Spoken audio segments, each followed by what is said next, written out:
జరగదు. అందుకోసం ఈ యొక్క సమస్యల పరిష్కారం కోసం ఢిల్లీలో ఈరోజు చలో పార్లమెంట్ కార్యక్రమాన్ని కూడా విద్యార్థులు పిలిపివ్వడం జరిగింది.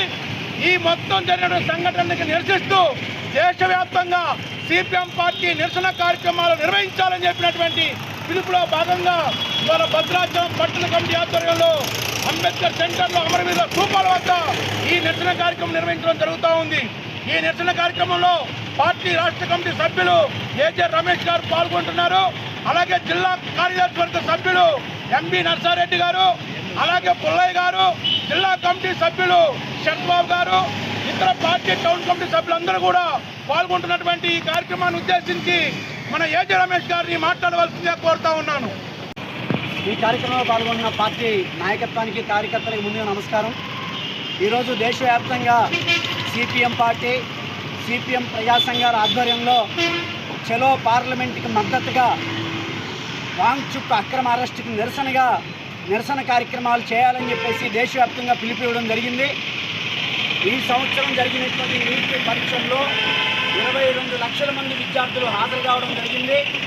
ఆ 22 లక్షల మంది విద్యార్థులు వారి తల్లిదండ్రులు అహోరాత్రులు కష్టపడి నిద్రాహారాలు మాని అనేక వ్యయ ప్రయాసాలు కోర్చి ఆ పిల్లలకి ఎగ్జామ్ రాపిచ్చి సీట్ వస్తే వాళ్ళ భవిష్యత్తుని బ్రహ్మాండంగా మలుచుకోవాలనేటువంటి ఉద్దేశంతో long term coaching, short term coaching, అనేక రకాల ఇబ్బందులు పడి ఎగ్జామ్కి ప్రిపేర్ అయ్యి ఎగ్జామ్ రాసినటువంటి విద్యార్థుల యొక్క భవిష్యత్తుని నష్టం చేసే పద్ధతిలో నీట్ పరీక్ష లీకేజీ చేయించడం జరిగింది. ఈ లీకేజీ కారణంగా విద్యార్థులు మనస్తాపానికి గురయ్యి 25 మంది విద్యార్థులు ఆత్మహత్యలు చేసుకున్నారు. ఆ ఆత్మహత్యలు చేసుకునే విద్యార్థుల యొక్క కుటుంబాలకి తీరినటువంటి అన్యాయం జరిగింది. ఆ తల్లిదండ్రులకి కడుపు కోత మిగిల్చింది ఈ బీజేపీ ప్రభుత్వం. కాబట్టి నీట్ పరీక్షలు ఇతర కేంద్ర ప్రభుత్వం నిర్వహించేటువంటి అన్ని రకాల పరీక్షల లీకేజీలకి వ్యతిరేకంగా ఆ లీకేజీలకి ప్రధాన బాధ్యుడిగా ఉన్నటువంటి కేంద్ర విద్యాశాఖ మంత్రి ధర్మేంద్ర ప్రధాన్ తక్షణమే రాజీనామా చేయాలని కాక్రోచ్ జనతా పార్టీ సిజేపీ నాయకత్వంలో ప్రముఖ పర్యావరణవేత్త, విద్యావేత్త, అనేక పోరాటాల సామాజిక వేత్తగా ఉన్నటువంటి వాంగ్చుక్ గత 22 రోజులుగా ఢిల్లీలో జంతర్ మంతర్ దగ్గర శాంతియుతంగా ఇవాళ నిరవధిక నిరాహారదీక్షని చేపట్టారు. ఆ నిరవధిక నిరాహారదీక్షలో పెట్టినటువంటి ఏ డిమాండ్ని కేంద్ర ప్రభుత్వం పట్టించుకోకపోగా కనీసం చర్చలకు కూడా ఆహ్వానించలేదు. వాంగ్చుక్ కానీ సిజేపీ కానీ వాళ్ళు చేస్తున్న పోరాటానికి వెన్నుదన్నుగా సిపిఎం పార్టీ మొట్టమొదటి రోజు నుంచి అండగా నిలబడింది. ఎస్ఎఫ్ఐ, డివైఎఫ్ఐ, ఐపా, సిఐటియు అన్ని మన అనుబంధ సంఘాలు మొత్తం కూడా పెద్ద ఎత్తున ఈ దీక్షలకు మద్దతుగా నిలబడ్డారు. ఈ దీక్షల్లో అడుగుతున్న ప్రధానమైనటువంటి డిమాండ్ తక్షణమే కేంద్ర ప్రభుత్వం చర్చలు నిలవాలి, ధర్మేంద్ర ప్రధాన్ రాజీనామా చేయాలి, చర్చలకు పిలిచిన తర్వాత చర్చల్లో వచ్చే సారాంశాన్ని బట్టి వాంగ్చుక్ నిరాహారదీక్ష విరమించడం కొనసాగించడం జరుగుతుందని చెప్పేసి చెబితే కనీసం ఏ మాత్రం కూడా కేంద్ర ప్రభుత్వం పట్టించుకోలేదు, చర్చలకు పిలవలేదు. పిలవకపోగా హైకోర్టులో వేరే వాళ్ళతో కేసు వేయిస్తే ఢిల్లీ హైకోర్టు ఏం చెప్పింది, అక్కడ ఉన్న పరిస్థితిని సమీక్షించమని చెప్పింది, అక్కడ ఉన్నటువంటి ఆరోగ్య పరిస్థితి మీద జాగ్రత్తలు తీసుకోమని చెప్పింది. అంతే తప్ప ఢిల్లీ పోలీసుల్ని అక్రమంగా అరెస్ట్ చేసి హాస్పిటల్కి తరలించమని చెప్పేసి ఢిల్లీ హైకోర్టు చెప్పలేదు. కానీ హైకోర్టు చెప్పిన దాన్ని వక్రీకరించి సోనం వాంగ్చుక్ని మొన్న పొద్దున్నే 7 గంటలకే పొద్దున్నే 7 గంటలకి అక్రమంగా అరెస్ట్ చేసి తీసుకెళ్లి సఫ్దర్జంగ్ హాస్పిటల్లో అక్కడ అడ్మిట్ చేశారు. ఇవాళ వాంగ్చుక్ అక్కడ కూడా నిరాహారదీక్షను కొనసాగిస్తూ ఉన్నాడు.